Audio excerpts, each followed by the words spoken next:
Од свечени фустани до автоделови. 50 годишен скопјенец е фатен од полицијата со камион пон со разновидна стока. Во полициската станица не кажувал од каде му е стоката која дел сакал да ја продаде на домашниот пазар, а остатокот да го пренесе на Косово. Полицијата при редовна контрола на возила го сопрела на локалниот пат меѓу скопските села Побожје и Бродец кон пограничното Танушевци.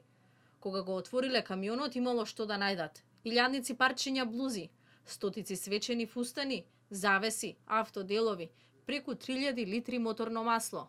Документи за стоката која ја возел немал, па полицијата го привела. Од страна на увидна екипа од СВР Скопје било извршено фотодокументирање на возилото, како и на пронајдената количина на трговска стока.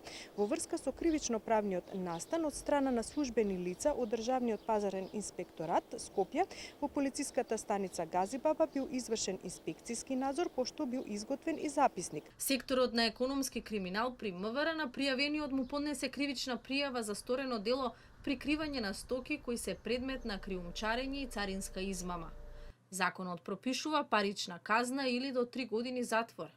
На осомничениот не му било прв пат да одговара за шверц. Има долго полициско досие, кое брои дела поврзани со криумчарење, царински измами, злоупотреба на брендови.